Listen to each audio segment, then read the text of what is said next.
Knowledge transforms lives and wisdom uplifts the world, they say. But what if one idea could shift the way you think, lead, and live? Welcome to the Monday Morning Learning Podcast, where we explore insights that inspire, empower, and transform. It's an absolute pleasure to welcome my guest, Kota to my podcast. Get ready for an insightful conversation. Kota, do you want to say anything before we dive in? Good morning, Ravi, and good morning to everyone who's on the podcast. It's a great time, great season, complex time, a lot of thoughts, and I guess each of the thoughts would be driven by some power in a way that it is going to help us. So I look forward to this conversation, really, Ravi. Great, Kota. So I'll start with an introduction for the audience, Kota. Kota comes from a rich background in HR consulting and leadership training. His work enriches an organization's culture, coaching leaders to drive performance and transformation. The competencies he brings to the table are HR strategy, talent transformation, and leadership development, and are instrumental in fostering an environment of continuous learning and organizational excellence. Kota has taken the roles of CHRO, HR head, general manager HR, and chief consultant in various corporates.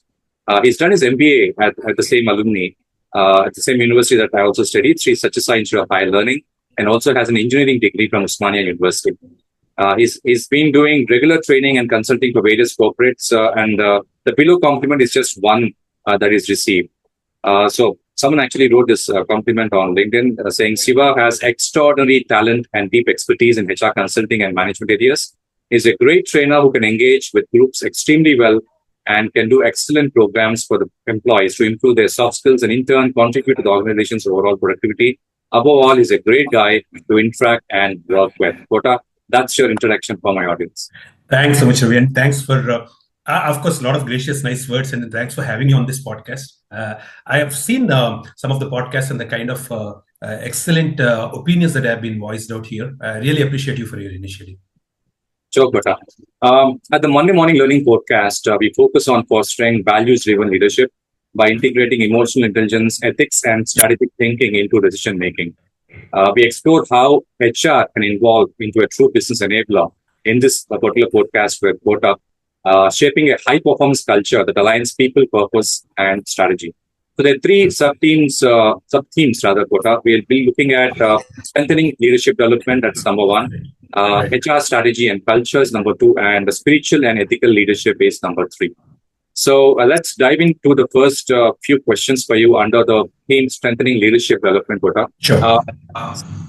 How can leaders cultivate emotional intelligence to build stronger teams and drive better outcomes? Yeah. In fact, as you know, Ravi, there's so much more awareness about this topic, this competence called emotional intelligence, which I always considered as a foundation competence. That's what I would say, foundation competence for leadership. Everything that we see, everything we see as a superstructure is seen by people around, your communication, your sense of authority, personal influence, and so on. But emotional intelligence is something that like a foundation that cannot be seen so easily. It's not visible as such. But I will tell you, this is what keeps the superstructure going and then really tall. Therefore, we need to discuss a little bit about it. See, in the first place, I would go to the extent of saying that anyone who has a fair degree of emotional intelligence can be called a leader in whatever they are doing. I want to start that way. The simple reason is that because they stand out of the crowd, Ravi. You take a set of students, for example, there's a lot of noise or there's a lot of reactiveness, restlessness in the students about anything, for example. One person stands out and then he seems to be more observant and then more calm. You would want to say that you would want to make him a leader. Isn't it true? Now, this is the same everywhere. So it is not necessarily about authority or position. It is about something that is very different in you as compared to others in terms of the way you respond to the world. So this is the very first point that we want to say. Of course, here introducing a term that Daniel Goleman, who's considered the evangelist of emotional intelligence in a big way, the very first sub-competency coined under emotional intelligence is self-awareness, as you know. Yeah. So our journey starts from there. And truly speaking, this is easier said than done for most of us. That's what my experience tells me. Retaining our self-awareness in Easier situations, of course, can be easier. Retaining our self-awareness when we hear out something that makes us conscious for a while is easier. Sustaining the self-awareness in crucial situations is the complex difficulty, right? And you and I know that most of the times leaders are pulled into complex situations on a daily basis because you're dealing with people, and in the interpersonal realm and the domain is where actually our real problems come up. If we can put it, a computer out there and then a mobile out there, a device out there doesn't trouble you as much. Occasionally it does trouble, but it doesn't trouble you as much as your relationships and in the way you equate with people. I'm not saying people around you are difficult. The difficult people sometimes could be us. The point is that there is something about the nature of interpersonal relationships that makes it complex, right? And therefore, Dale Goleman has given a framework where he said, he gave a caveat, I would say, where he said that before you venture out into the domain of interpersonal, just look a little bit into the personal and do something here that enables you to become so strong to handle the interpersonal. So that's pretty much akin to the private victory and the public victory domains of Covey. Very, very similar to that concept. There he talks about habits, and here he talks about certain competencies. Okay, that's the thing.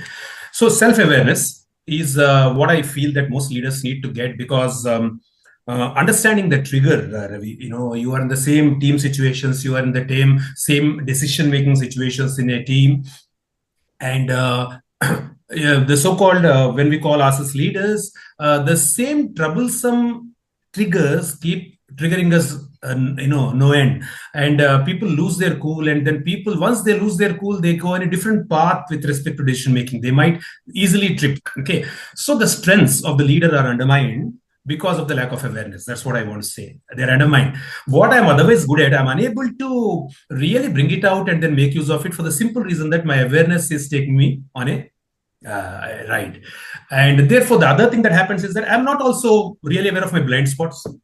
The point is, so you worked in the corporates, and you know that it's all about meetings. Probably 40% meetings, 60. I don't know what if the other. Sometimes as you go up the ladder, it is 80% meetings, 20. So what are meetings? Meetings are nothing but people getting together to exchange views. And what is happening in this exchanging of views? It's just a matter of meetings, ideas coming together, and more often than not, you see that they don't come together, and everybody can feel differently. And so in this process, what happens is that watching out, being cautious about a blind spot in you, to not come to conclusions, to not come to judgments, to not come to inactive listening, or getting into blocks of listening, etc., are very vital, crucial. But these are fundamentals. Probably they have to be, these things have to be taught to us in schools, where they tell us how to actively listen. But believe me, where in our curriculum have we learned active listening, Ravi? So did somebody teach us how to actively listen? They said they just made us sit and then reeled out tons and tons of some knowledge, information rather, which we are supposed to somehow imbibe and grasp and then vomit it out on papers. So if you went through a very deep education system, elongated education system like this, we are practicing actually lack of listening rather than listening. That's my concern. We are actually teaching people how not to listen in schools. Then after 20, 25 years, they come out and join corporates. They're excellent people, skill-wise, talent-wise, but there's no listening. Because it's like you have been told, if you are a star performer, your idea should count. And then therefore others are not as good. That's why they're in their positions. You have been chosen to be a leader because there is something. Now we forget the simple thing that you could be good in something, but there could be other areas where we are not as good as others. We forget this very simple aspects, and then we start thinking we are on the top of the world, and therefore blind spots are not seen, Ravi. Therefore, I feel self-awareness is one important point that addresses all these things. Now, how do we do it? Just as an action point, I want to add this. I'm sure that could be useful for us to discuss rather than just talking about a problem. The solution focus is that I think this a lot of people do, and I'm sure you are one of them, Ravi. Our association goes back to 2 decades at least, and I've always seen you to be a very, when you speak, you are very measured in your speech. You're calm, trying to observe, and I therefore feel that very innately you have a good amount of EQ. That's what I understand out of my experience. Now, how I wish that I imbibe some of that in my own behavior is always is what I felt always. Therefore, how does somebody develop it if they want to develop it? I would suggest a couple of things, Ravi. One is a daily reflection is a very important thing. Daily reflection is very important. Wherever we put that, even in a very busy work day, a leader can always have a little bit of reflection time in the morning, in the afternoon, during lunch hour, and then at the end of the day, for example. Similarly, don't end it only with your work day. Go back home, and then probably before you sleep, you could do a little bit of reflection to see how your behaviors have been with your family and then other social people who matter, stakeholders. So I guess it's all about reflection. And what do you do in a reflection? Just go back neutrally, objectively. Now that you are not in the same emotion as when you're going through it, try to create that picture in your mind and then see if this is what you would have liked anybody doing to you, and therefore would you want it to be slightly different. You can always if you feel that that's still okay, that's okay. We are not trying to really preach that your behaviors need to change, but we are just trying to say that your reflection is the best judge. Self-judgment is the best judge. Even some other person says one small thing, we won't be able to take it, but self-judgment still we are okay. So to that extent, that is what I'm saying. The second technique I would say, request all of us to do, which I do regularly, is journaling. Reflection I do occasionally, but journaling I do very regularly. I made it a practice. The best way to do journaling is make it a habit. How do we make anything a new habit? I'm 40, I'm 45. How do I make a new habit of journaling? The best way is to tie it up with an existing habit. For example, you have a cup of coffee, you really relish your coffee after you brush your teeth, and then you go through the headlines of the newspaper, for example. And then that could be a time that you tie up your journaling with your having a cup of coffee. And you see that it becomes easy. You won't miss it because you won't miss your cup of coffee. so and then the second thing is that keep the the journal handy, with a pen by the side where you sit and have your coffee. So these are some very simple things by which you will be able to get into this wonderful habit called journaling. What does journaling do? Journaling again is like a little bit of like reflection, but there is a power in the way you write down, Ravi. What I've seen is that thoughts go very fast. When you reflect also, thoughts tend to jump from one to other. You tend to dilute some thoughts and you tend to jump to again what you want, etc., etc. You do fast forward very fast and really so. But journaling, writing, since it is slow, it tends to slow down your thinking a little bit. That's the key advantage of journaling. Second thing is reflection doesn't allow you in future to go back and then check how you reflected, but journaling allows you to go back and see how you reflected, how you really journaled. So these are some things. I found it really effective. In fact, probably this is not the personal issue that I had in terms of a competence that I wanted to develop. I used journaling very powerfully to turn around my thing, and it started helping me in developing a new quality which I wanted badly for a long time. I didn't get it, but it helped me because of journaling. That much I can say. So journaling can enhance self-awareness. Yeah. So there are other things. I can talk about a little bit of feedback, but I'll stop here because I'm going on. Probably you have something else on mind. I'll stop here for a while. Absolutely. I think I'm loving this, Kota. The thing is, you're not just giving us insights, but you're giving us actionable insights with tools as well, with detailed explanation and something which you already experimented and been successful at. Yes. I think that's something which will be very, very useful for the audience, Kota. So I really appreciate the way you are actually packaging the entire answer. Right. Would you want me to add one more aspect that leaders can pick up? I think, we all talk about 360-degree feedback. Appraisal systems have been there. The customization for Indian environment, because most of these things have come from the West. We have not, most companies, I don't think, have been very successful in implementing them very well. I'm not judging, but this is just my observation as a HR person as I've gone through for various reasons, because they're culturally tied up. Now the point is, for a leader, however, having a 360-degree feedback is very important. I try to practice something with my teams on a regular basis, as when I was heading HR, which I'll share with you. Sure. I used to do, it was not my own technique. I picked it up somewhere from some very good article, and then I practiced it, which is called a 3x15 technique. Every month, I used to do this 3x15 technique where I had 3 questions to ask of my subordinates and peers, and I would give them 15 minutes for this. So I myself would give them papers. I would request them to sit, and then I would not, let it be like another activity by the side of some other activity. And I would request their time, block the time for 15 minutes, probably a boardroom or whatever, give them the papers, and I would encourage them to, I would tell them first every time, even though it looked repetitive, I used to tell them, Because in the last organization I served for 14 years. So sometimes when I went on doing it from time to time, I did not do this every time. I did this almost once in 6 months. Okay, but whenever I did this, I used to always put out the same instruction at the beginning. Instruction in the sense a request. I used to say that, see, whatever you write here, please know that nothing is being held against you. It is to improve me. It is not for you. It is for me. This is what I used to do. It is not about you. It is about me. So whatever you write, I would not even be thinking why you wrote like this. I would be thinking why I gave that impression. That's the kind of thought process that I would like to have about it. So please feel free. It took a little 2 or 3 cycles for people to really open out, but it helped a lot. It helped a lot, I'll tell you. I used to ask 3 simple things. I said, in our relationships, in my leadership style or whatever, what is that you are really finding it good? That is helping you. Second thing I used to say that, and I used to put a caveat saying that don't talk about in expletives like, you are charismatic, stuff like that. That's not what I'm looking for. I said something about me that helped you. Yeah. In your blossoming. Okay. Second thing I used to say that similarly the opposite. What is that is blocking your progress in my way of being for you? Okay. Third thing, what would be your advice about an improvement for me to work on this blocking area? These are the 3 things, and I used to request them to do it. Spend no more than 15 minutes. Most of the time, it's not required. Actually, had I known this earlier, right, I would have suggested to my bosses to actually do this. I don't know whether it will help me a lot.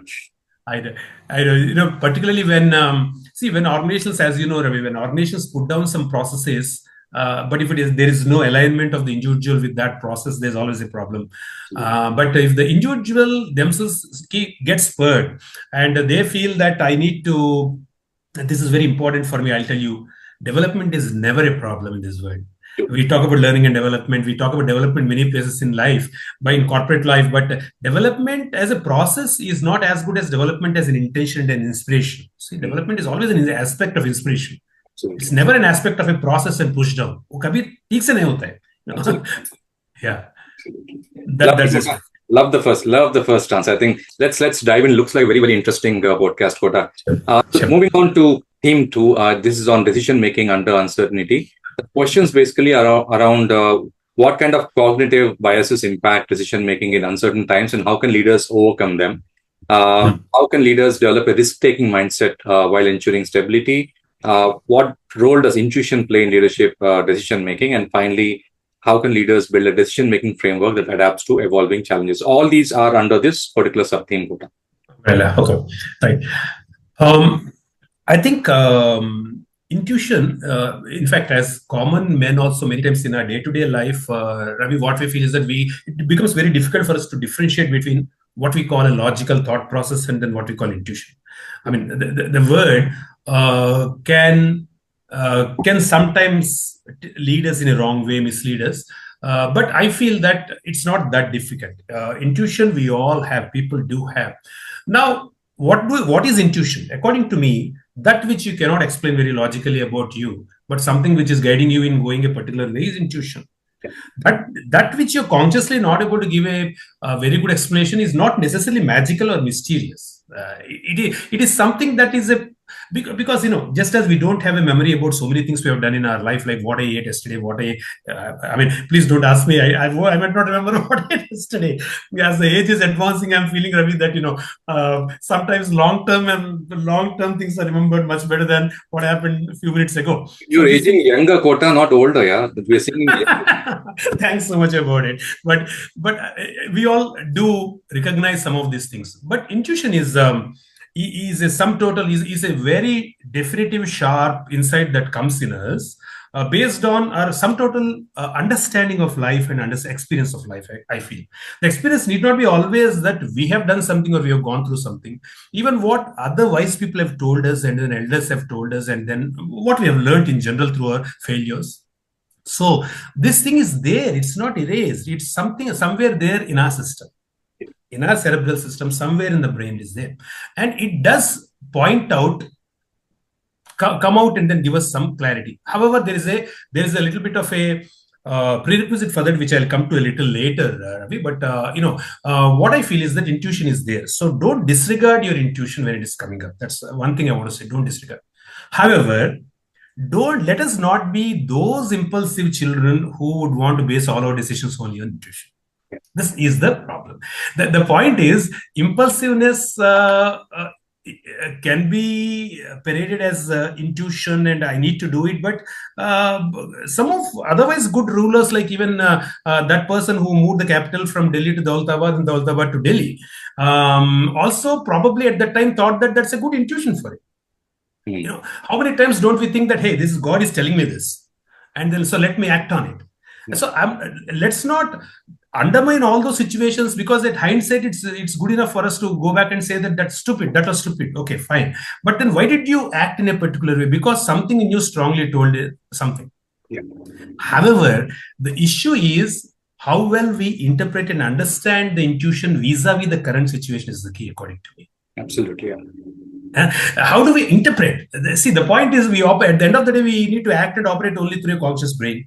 Yes. Intuition seems to be something really subconscious or whatever conscious it is. It just comes up. And when it comes up, how do I take it? And how do I throw it away, that gift, saying that it's useless? Or do I treat it with a little bit of customization to my context is the point.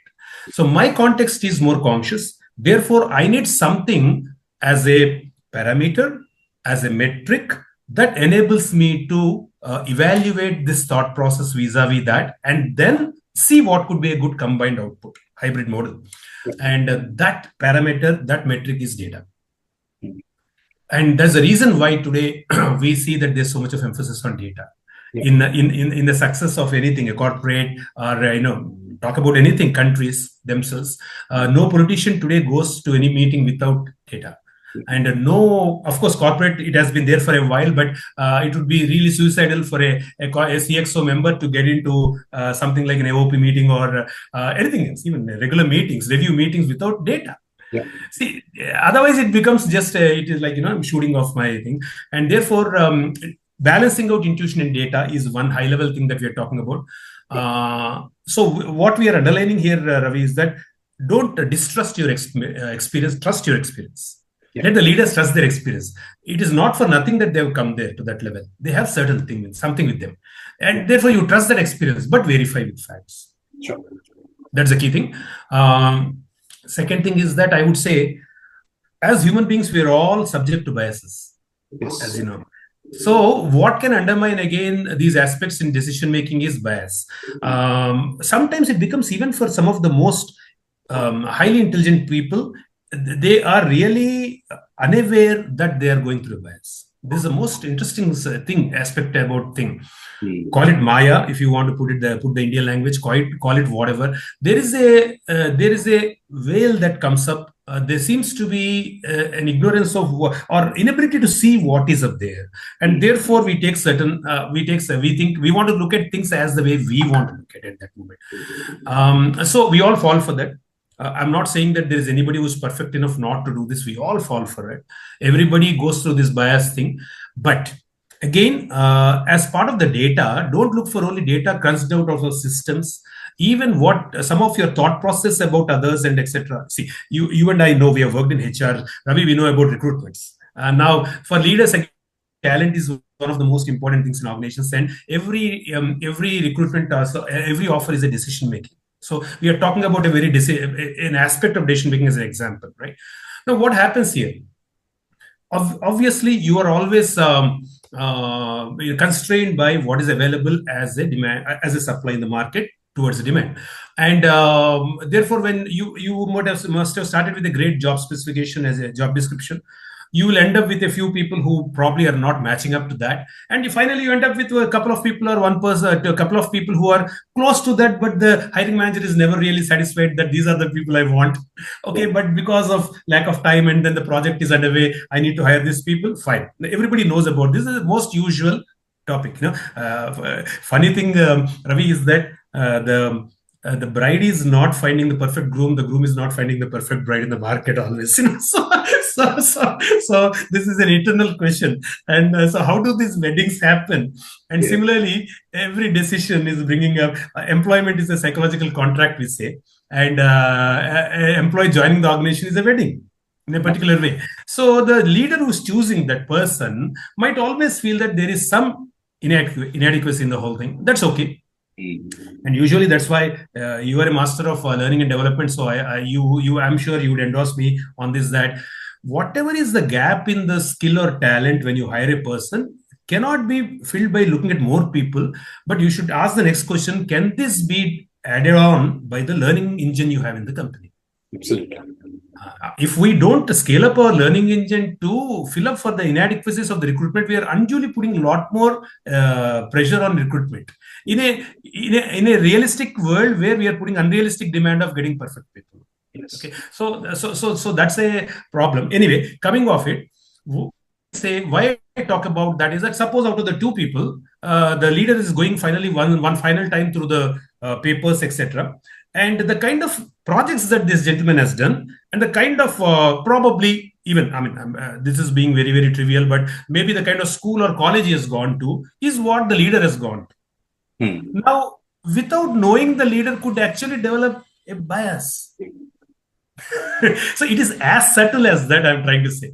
That's the reason why the previous point we spoke about of self-awareness also comes in very handy here, in terms of we catching ourselves when we do stuff like that. See, your evaluation parameters, the processes, the evaluation proformas and forms might still have a lot of things. Yes. But all that becomes just a process to be filled up in the absence of a alignment of the individual anyway, as we said. So data has to be used for credibility, but intuition can be valued.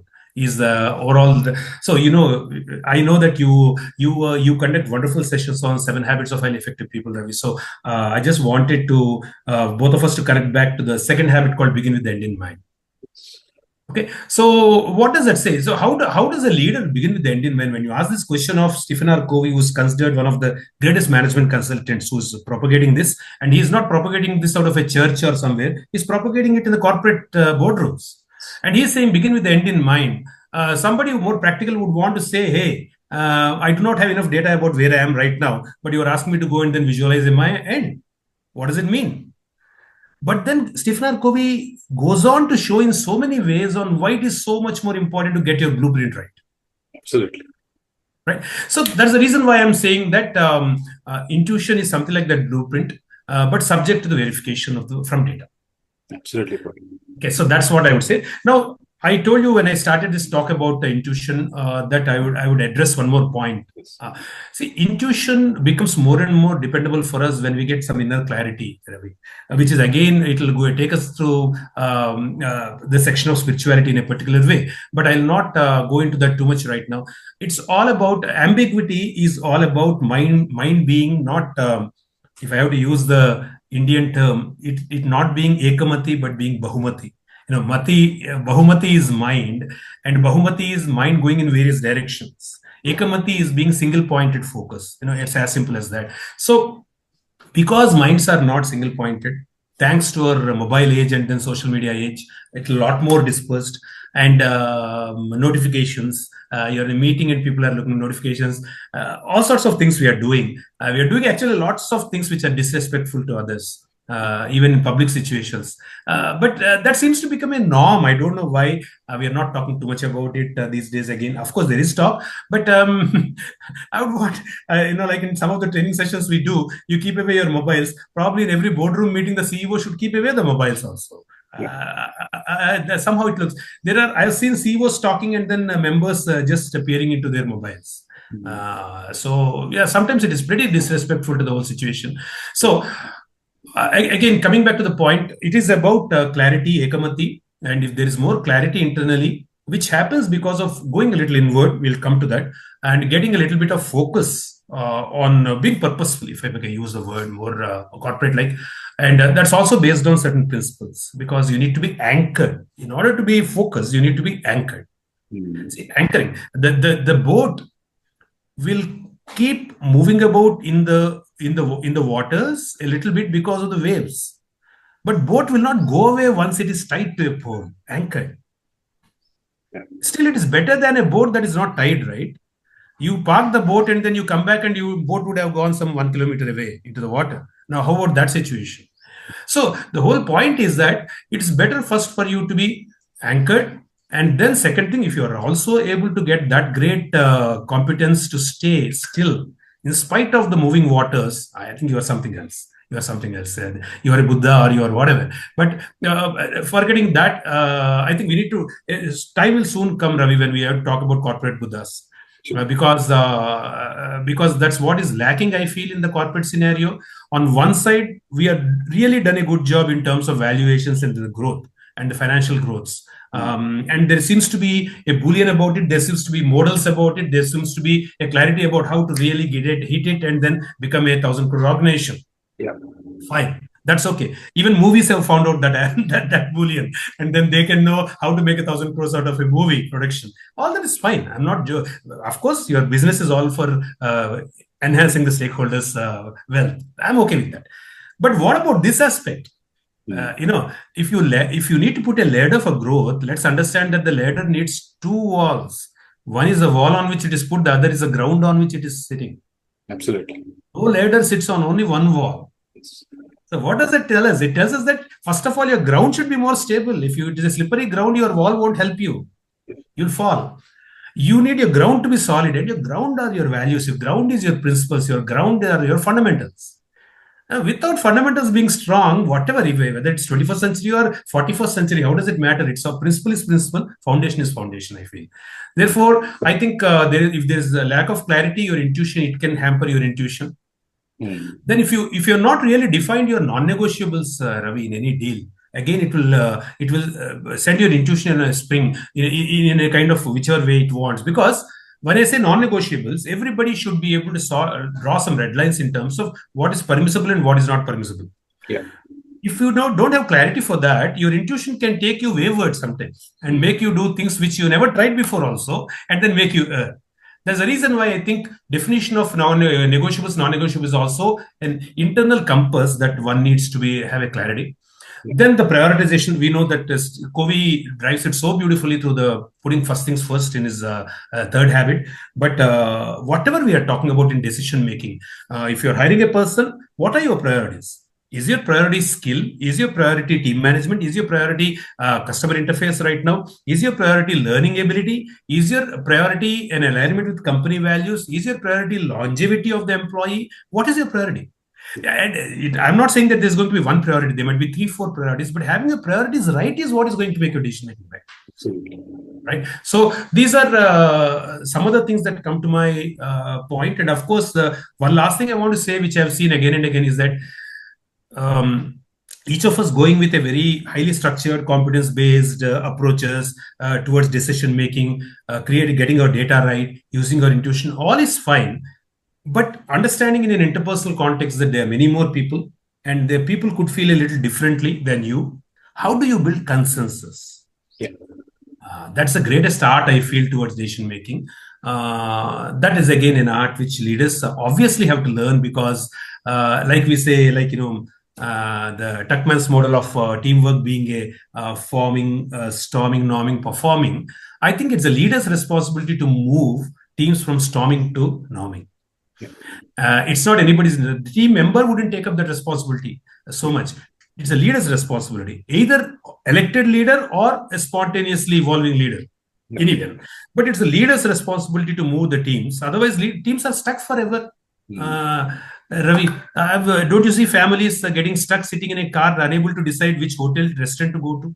Yes. And what would have been otherwise a beautiful experience, pleasant experience, turns out to be a very bitter experience, because families are arguing with each other, and they're picking up about why things always go their way, and then why you don't care about me. Where is it going? And what was the objective? Going and having food in restaurant. Can you believe such a trivial thing? And trivial things often bring up consensus. How do you build it? Yeah. Starting from the smallest organization called family to the larger organization, how do we build consensus is another issue I feel important for decision making.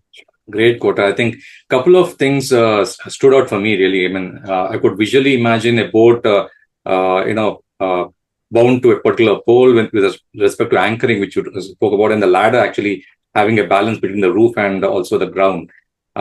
Thanks so much for your insights there. I think moving on to the HR strategy and culture, I think your expertise over there is requested here.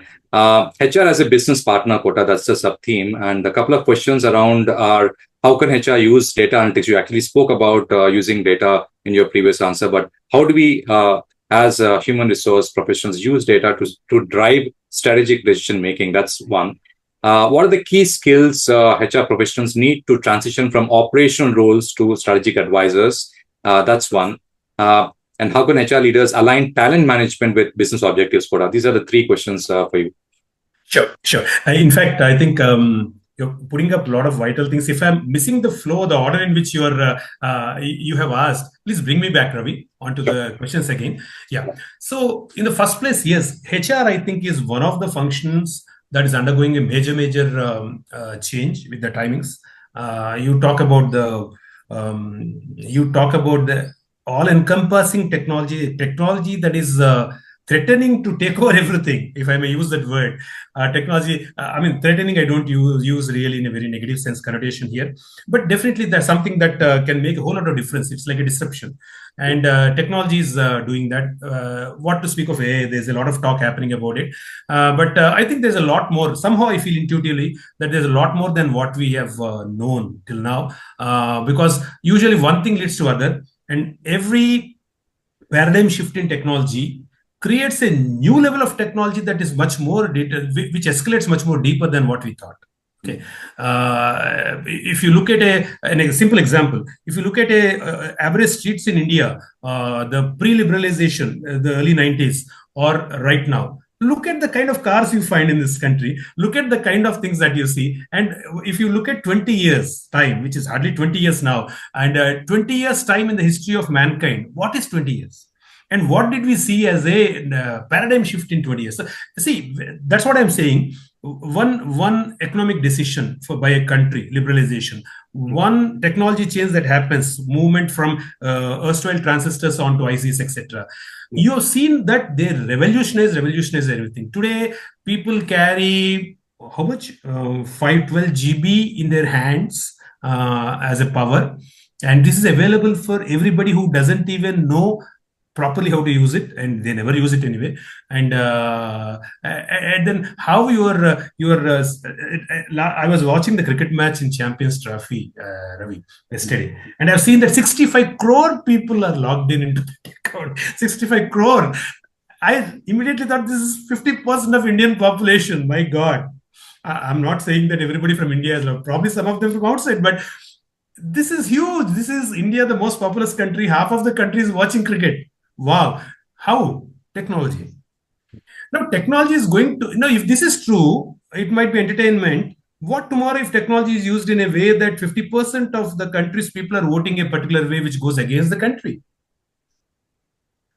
Anything can happen. See, the point, that's the uncertainty we have about this entire thing. However, coming back to the corporates, coming back from the macro to the micro, HR, which I always feel, I want to just put my thought here. I always relate HR to an Indian context and analogy of Brahma, Vishnu, Maheshwar. This is what I've been sharing with my friends from the beginning, because HR goes through the life cycle, practically the life cycle of an employee. Right. And so the talent acquisition is like the Brahma, entry into the whole corporate.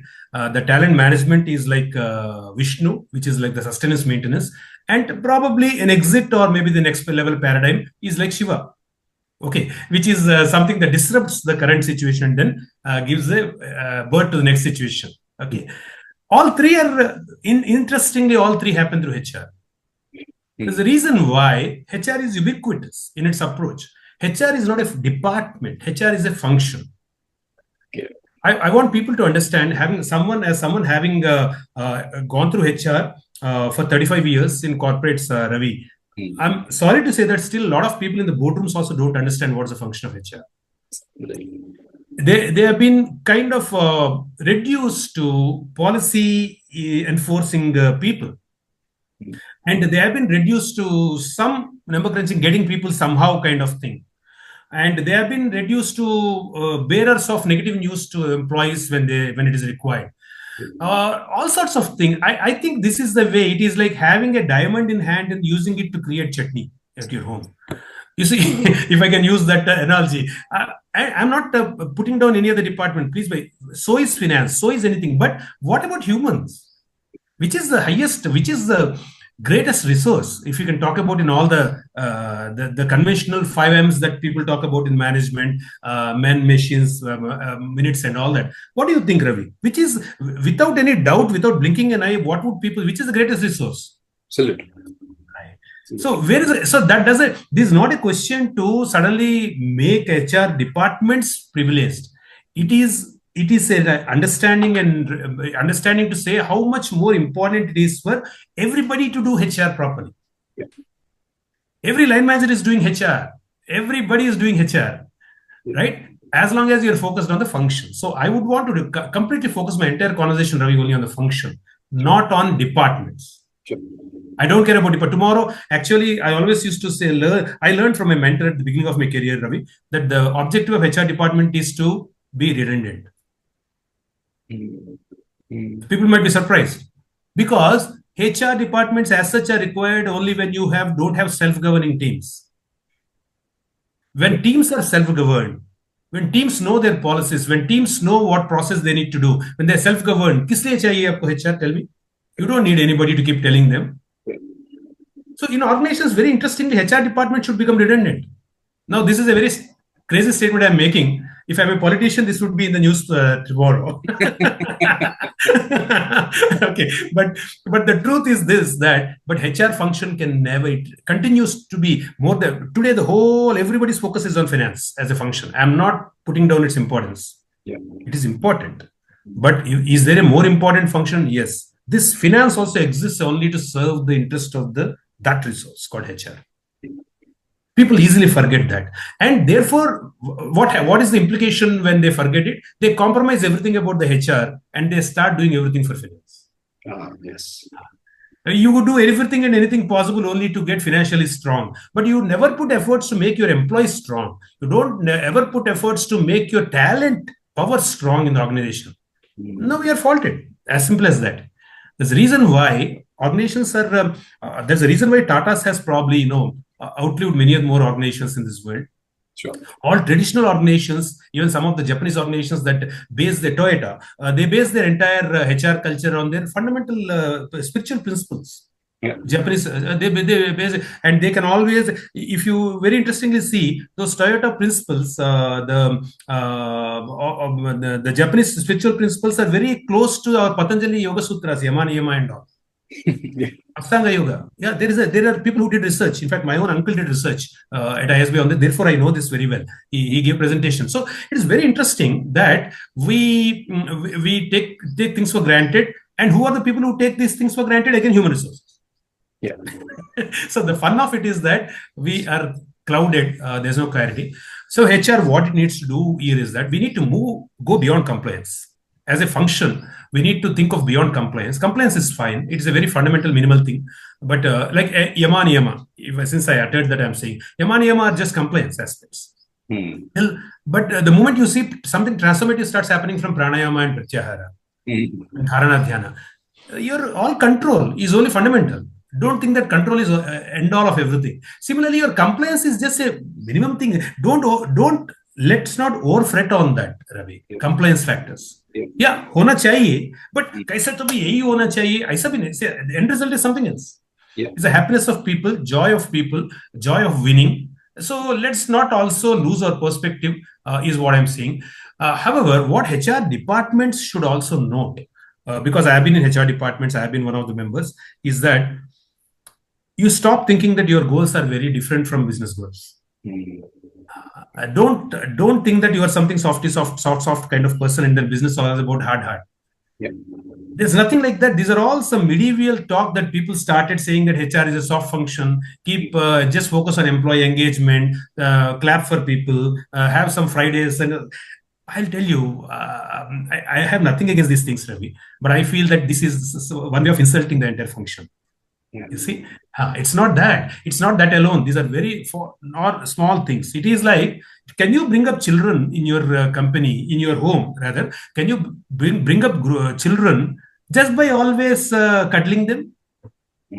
Yeah. Each phase of the child growth requires certain level of intervention and approach by you as a parent. This should be HR's approach. HR should know how you deal with different folks and what are the different strokes. And all policies should be actually directed towards that. Right. Transformative, not transactional. Transformational process, basically. Okay. So the alignment with the business growth, every HR person department, if they're made to stand up, they should be able to tell what is my company looking for 5 years down the line, what is the AOP for this year, therefore what does it really mean, and how can I add the HR flavor into that, wherein I bring in the positivity about the whole thing, and getting the right kind of people who can make this great, not just the numbers part, who will enjoy this and have a great career. So their branching off and understanding of the HR happens after the goals are first taken from the business goals. This is when business also appreciates HR being in the boardroom. Absolutely. Yeah.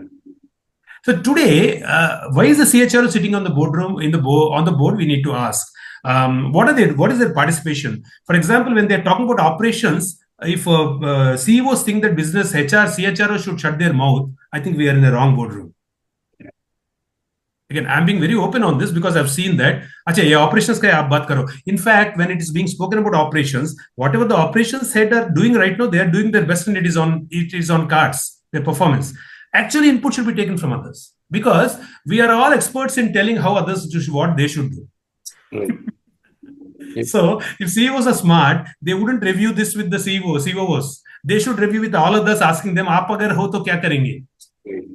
Similarly, when HR review comes, they should make the HR person shut up and then they should ask the CEO, "Aap boliye, kya karna chahiye?" Then we are getting the right thing. I'll tell you, it's going to be uncomfortable, but that's what it is.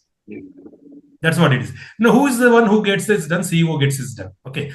Overall, what I'm feeling is that if I have to put it in one word, HR policies, HR actions, processes should all be directed towards balancing the business growth as well as the employee happiness. Great. Employee success, if I may say, business success, employee success, I would say. Sure. Second thing is that I would say employee success today, if you go and ask the employee, I'll be very honest on this, I'm not too sure you'll get the right answers. Because while they would know, it is very latent and it has to be brought out, Ravi, because what is happening is that top of the mind approaches for employees today is also that, yeah, 6 months, 1 year, stay here and then go away. If you don't progress, change 4 companies in 4 years, you're nowhere, don't talk ideals. So all these things we know how the market language is. So this market language is, I would say, it is the top of the mind.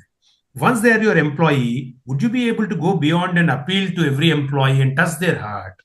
Because our mentors told us, every employee is 3 things. It is head, heart, and hands. Yeah. They don't come only with head.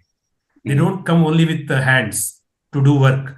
Hands is for skill, head is for knowledge, and your heart is for your attitude, which is the traditional KSA that we talk about in HR. Yeah. Right. Now, but what is that heart that you have to touch the heart of a person? Otherwise, you're never getting the engagement properly. If you don't touch the heart of the employee, how do you touch it? Not by conducting engagement surveys, not by doing an R&R. You see every R&R function, Ravi, I'm sure you must have been part of that. There are claps. There is people are either more interested in the food after the R&R, or people are getting jealous when somebody else is getting it, and then somebody is always asking the question, why am I not getting? So what is the fun of calling people and then heralding one person in front of all others? While recognition is definitely a requirement, I would say, but I think it is a little overdone in the current context. Yes. There is something more important than that. The inspiration is more important than recognition, according to me. How do you have an inspired workforce who are all thinking in a particular way? Yeah, that's the key thing, right? So I feel this HR should do this. Now, that's where the cultural aspect comes. HR should focus on beyond compliance, culture. But one more thing is, they should become proper, logical, if I can use the word left brain people, to use data also properly. Yes. That's where the HR analytics is becoming strong. Yeah. I would request to all HR people, don't shy away from don't brand yourself as someone who can't handle data, who is not good in math kind of thing or whatever. No. That is a ubiquitous thing now. Nobody can do away with this. Analytics is a part of every function. It has to be part of every function. And you can do wonders by saving. I'll give some examples. There are so many indices you can do in as simple a thing as recruitment. Okay, since it's a very fast function, I'm talking about it. And your experience shows that certain section of pool of people you went to last time, and then certain with certain parameters of their age, experience, etc., etc., and certain companies they come from, kind of companies they come from, and you did that whole exercise for 2 months of giving offers and all that, and you came to the conclusion at the end of it that it was wasted because somebody joined, and then you found out that it was not worth it. Now, what are you doing about it? See, there was a 2 months exercise. Now, your contribution as a HR person to the organization is when you are able to crunch all these aspects as inputs into your data machine, and you are able to come out with some analytics, and then now completely influence your new decision of going for a pool, where you will go, who you will shortlist, how you are going to, by using these analytics. Now, if you have done that, you will be surprising the entire organization by cutting the cost, making it simple, hiring somebody faster, and then ensuring that you have more productive resource. Now, how did this change come? Introspection, falling back on data. Yes. Now, this was always available, Ravi. It is not that the data it is always available, but at least in the past, people were so busy with what they were doing that they said that I don't have time to analyze data. If only I had time. I'm working 24/7. Okay, now you have your AI, you have your you have your intelligence. Okay, so everybody is saying that just have the attitude to use it properly so that you get data. Yeah. Nobody will force you today to do it yourself on an Excel sheet. Isn't it a great boon? Don't you think so? Yeah. So now, would HR team member feel very happy that they're contributing productively, positively to the organization? So your own self-esteem as a HR member is going up. Why only the line people? Why can't you feel good that you're contributing to the organization? Absolutely. Yeah. So I feel this just requires HR understands a little bit of what are the business drivers, revenue drivers, basically. That's important because ultimately your investments into organizations is based on you turning out certain revenues. And then, so therefore, fundamental aspect definitely becomes for every organization HR teams to ensure that you get team members who are focused on revenue too. Yeah. But I'm using the word consciously, revenue too. Okay, they should be focused on other things. They should be focused on culture. They should be focused on enjoying teamwork. They should be focused on knowledge growth of knowledge sharing, etc. I feel some of these things today. This is not the platform for that, but if at all we get a time, anytime we could probably do, if it helps Ravi, and if it is within the focus of your thing, we could do on just recruitment aspects in terms of talent acquisition. The reason I'll tell you is that there is so much today, the competencies that what we should look for is what will determine the business success and HR success is what I'll say. Yeah, absolutely. A long answer for, I don't know whether I messed up the order in which you asked, but if I missed out something, you may please ask. No, absolutely. I think you delved very deep, Kota. That will actually help a lot of the HR professionals, including me as well. Thanks a lot. I mean, we need longer answers and deeper answers, Kota. Sure.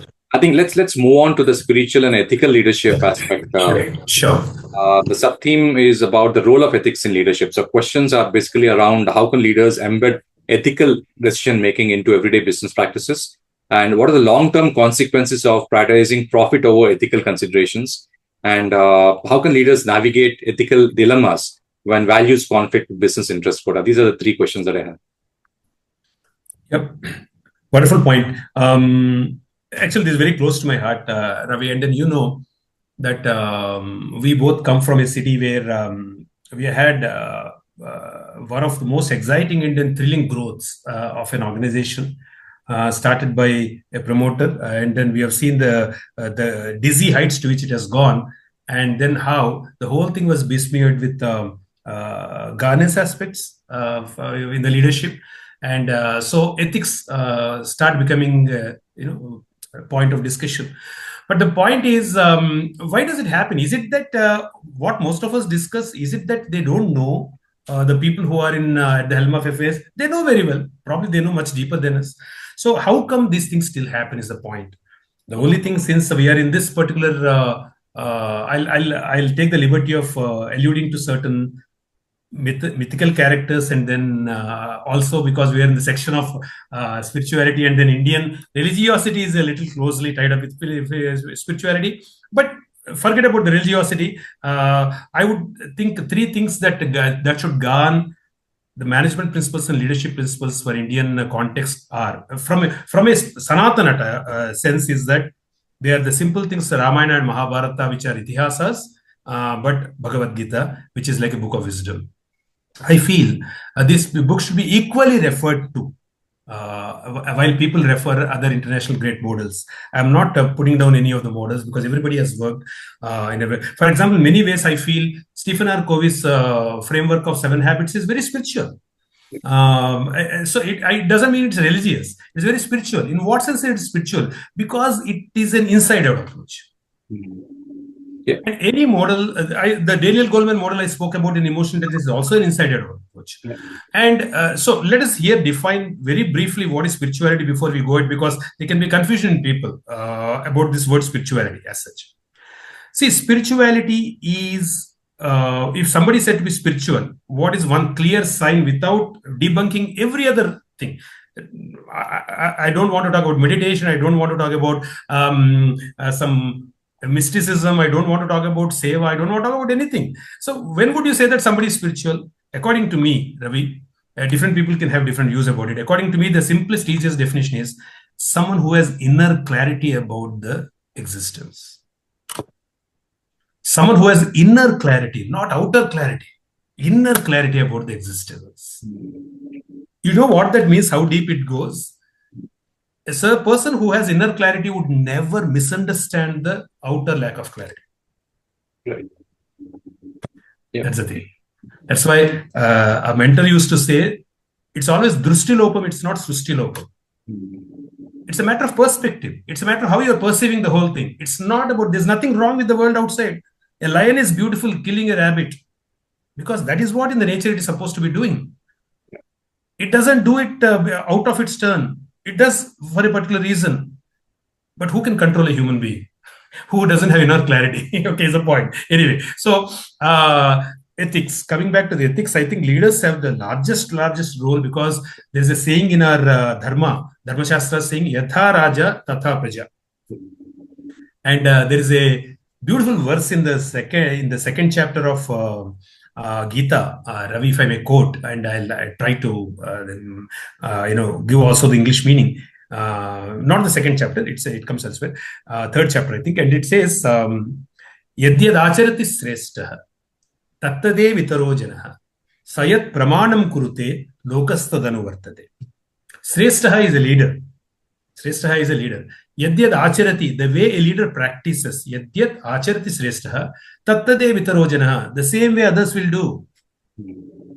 Like a leader practices, everybody else is going to do the same thing. Sa yat pramanam kurute, that person, whatever he or she accepts as a standard, as a benchmark, lokastad anuvartate, all others would accept the same thing as a standard.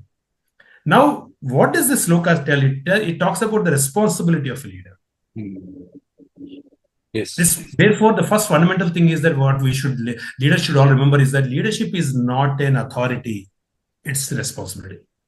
It is less authority. It is also authority. It is less authority, more responsibility. Now, if I can go ahead and then say this, responsibility and authority are the two sides of the same coin. A coin that is constantly rotating.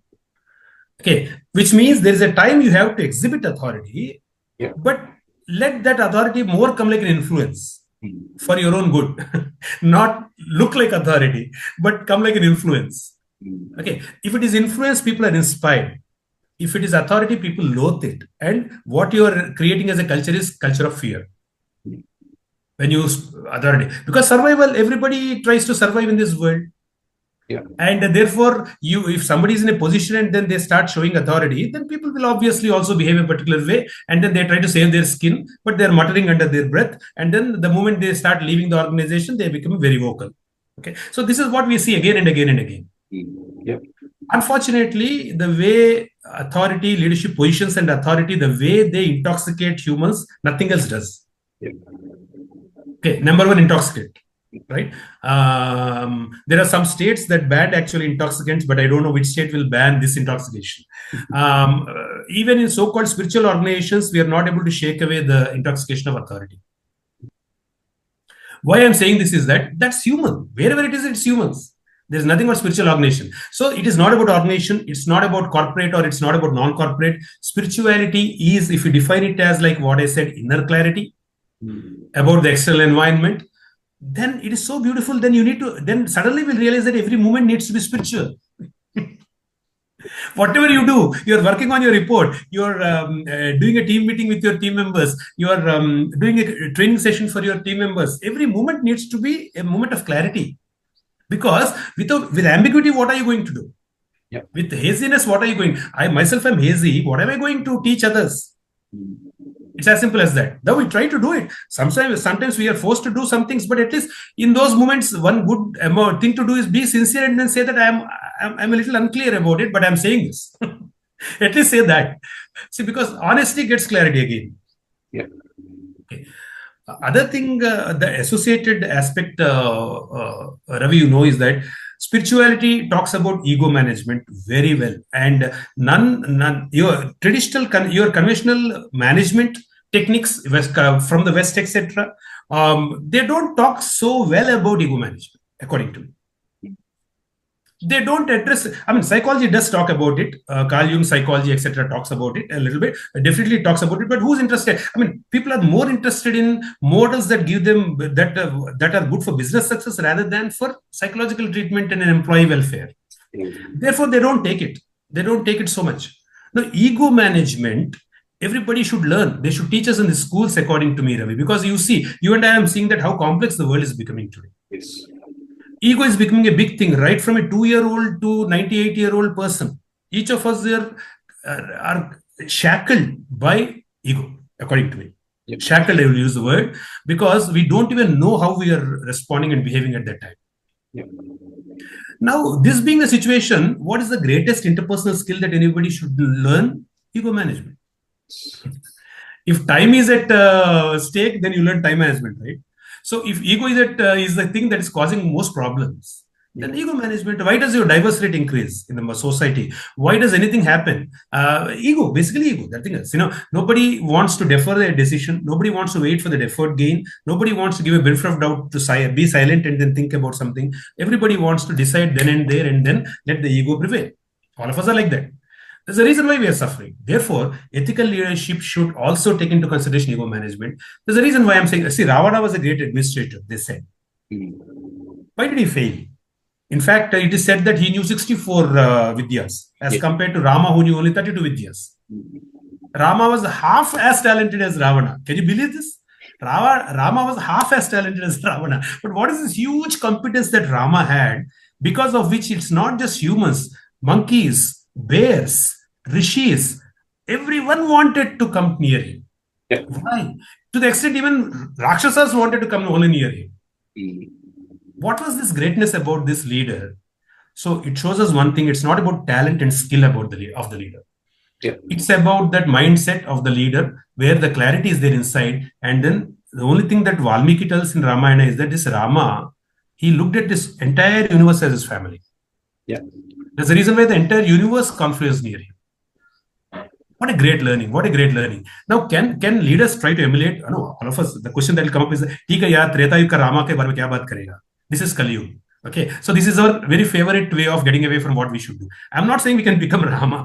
Can we try to do a few things? Can we try and do that which is in our power of control, which is in our locus of control? Can we try and do at least? Can we influence a few things? We can. All of us can. We can do that. Okay. So I think we saw that great company fail where the CEO tried to manipulate certain earnings reports and all, and then there was a problem. Now, how do we bring in moral compass into a decision making? Is the whole thing. Moral compass. How do we get it? Okay. So the leading question for leaders should be, the question should be, should we rather than can we?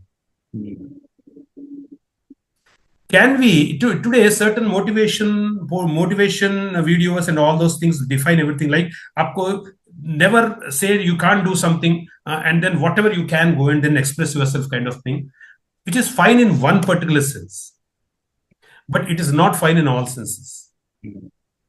The truth is that, first of all, before even you go and express yourself and ask can I, you should ask the question, should I?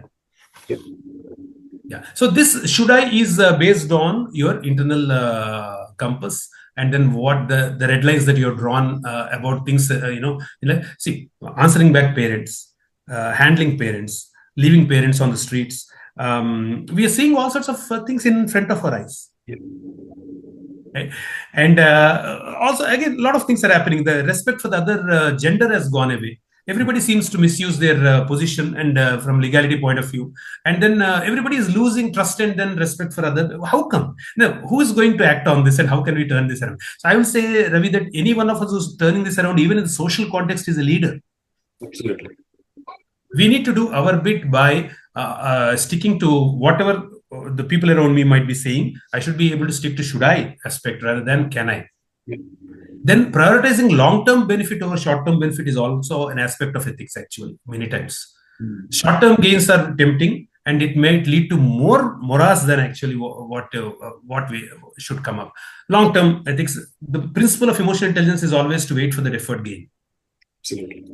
You see, that was the path of ahimsa taken by Gandhiji. Now, I'm not getting into the political discussion. There's too much of information on the YouTube about this and that, and everybody keeps talking about everybody in of the past in a particular way. I'm not into it. Only thing I'll have to say through this medium is that there's no perfect human being in this world. Let's not try to crucify people based on some sense of perfection which I don't follow in the first place. Yeah. If I don't follow a sense of why am I trying to judge the other person? Why am I so forgetting all the good that somebody does in this world? The point. Okay, so these are some things I think we should remember, because why I'm saying this on this medium is that through this medium, Ravi, is that a lot of youngsters who probably are not privileged to have gone through a few dharmic content frameworks. Yes. And today their own families and parents are not able to give that. They miss out the point sometimes, and they tend to get swayed by the media the way media takes it. Absolutely. There is a need for people who know dharma to come out and then spell out clearly, saying that, hey, don't judge people just like that. Do you think can be looked at hindsight and then, somebody wrote a book called Ramayana Vishavruksha on Rama, and then said that Rama is the stupidest guy and husband possible in the world, and whatever. That's a perspective. When you say freedom of writing, freedom of speech and all that, anybody can talk anything. But what is freedom of speech? See, I would say, this is probably a statement beyond my level of wisdom to really talk, but I'm just feeling that, therefore I'm saying, Ravi. Only those people are really free to speak who themselves are free in their spirit. Absolutely. Without freedom of spirit, how can you practice just freedom of speech? Freedom of spirit is important. People are forgetting that and then just trying to get legality into the whole thing and talking about freedom of speech. Where will this lead? How funny and stupid it's going to be if two presidents are sitting in the Oval House and then shouting at each other and then conflicting. Is this the message you want to give this whole world, which you say that peace should prevail here in this world? Today, everything is there, and then people are watching. So I think we are setting some really wrong examples. There's so many things for us to discuss socially, but let me just limit to this aspect of leadership in the corporates. I think prioritization is very important. A lot of ethical dilemmas do happen. Should an employee be a long tenure employee or a short tenure employee? Employee exchanging data and information, the confidentiality clauses that we do, operating from a humane level, but protecting the interest of the organization as well as always the HR's point of view should be, Ravi, protecting the interest of both organization and the individual. Yeah. They are not just extended hands of management. They should all remember this. They should try and look at it from both sides. That's if HR is not empowered to do it, then there's no point in talking great things about HR. I'm telling you, you don't want to be spies of somebody. Yeah. You don't want to be the spokespeople of somebody. You have your thinking. You have a HR thinking, which is very pristine according to me, right? Now, what about? I'll tell you. Sometimes even organizations try to get things done unethically by doing cheap. By getting somebody cheap on salary, holding double standards for two different employees. Yeah. You see, you and I have seen this kind of stuff. Okay, in spite of talking a lot of policy practices, why do they do it? Because there is no ethics. Yeah. The decision making is not driven ethically. Right. Is there any even if it is eating a little bit into my margin, is there a strong leader who is able to say that, hey, I should be transparent? And this is what I have done for the other employee. I'm going to do this for you. But today I'm not able to pay. Can I pay you something less and then something? Are you at least transparent enough to talk like this to your employees? If you are, I think people will be behind you. Since leaders are not being like this, but holding a different agenda inside, employees are also turning out to be having their own agenda. And then that's the reason why there's a factor called trust seems to be, missing completely, the whole factor. It's all very, very transactional. It is like, you apply a scent on the top and then parties and then meetings, people, hi, how are you? A cosmetic smile kind of thing. On the surface, everything seems to be good. Yeah. So this is not what we want. We want a relationship between employees and then as long as it was like that earlier. It was naturally there in the lifestyle. When people were being employed, they used to give up their lives for the employees. Yeah. Of course, if the employer is a bad guy, it is a very bad example. But even that happened. You hear of Dharmashastra, you hear of Bhishma saying that my allegiance is with Kauravas. I ate their food. Therefore, even after knowing that what they're doing is wrong, I'll be with them. Can there be a more ethical dilemma, you tell? Absolutely. Yeah. Okay. So people, that's a wrong. He had to pay a price for that. In spite of his greatness, he had to pay a price for that. And that's where a Vibhishana, who was not even half as great as Bhishma in terms of a personality, in terms of talent, stood out because he did just one great thing.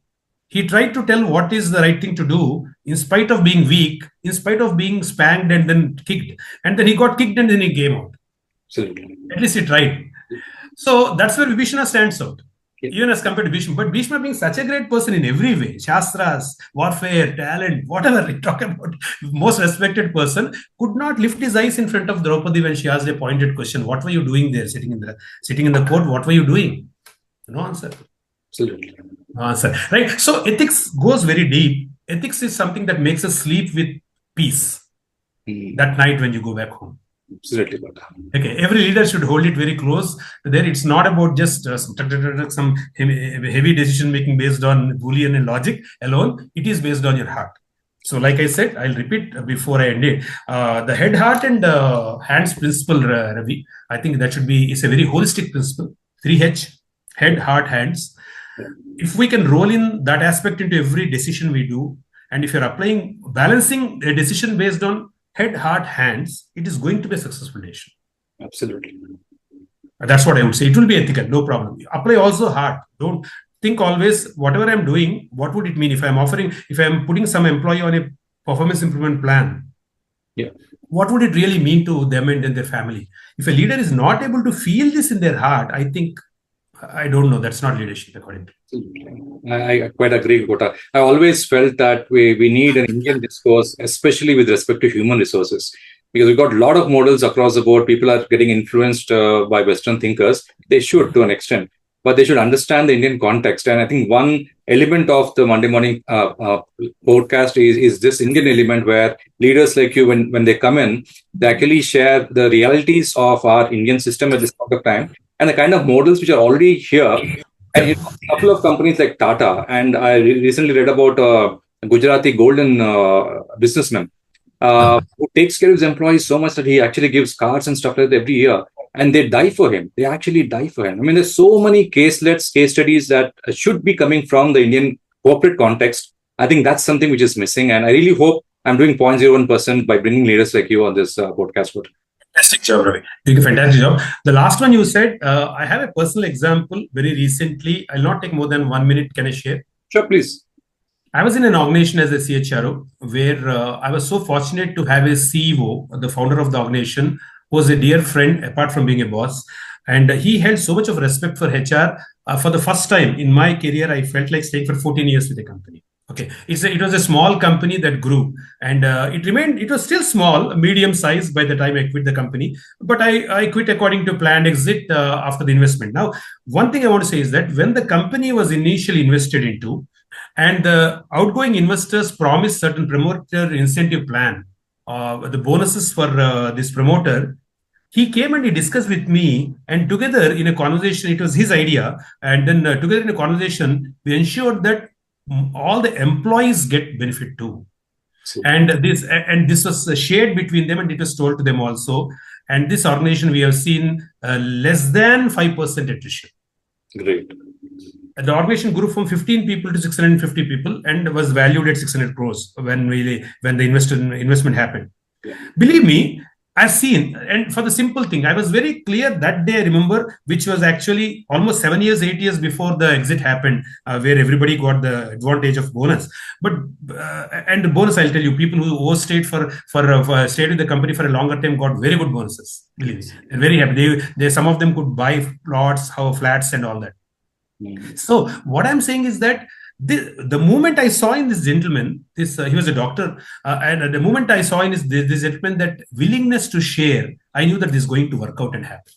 Absolutely. Because that's the way universe works. Absolutely. So if the top men are always thinking, मुझको मेरा चाहिए, मुझको चाहिए, more चाहिए, कुछ नहीं होगा शायद, but the point is, even if it happens, you are unnecessarily digging your own grave. Greed is a grave. Greed is a grave.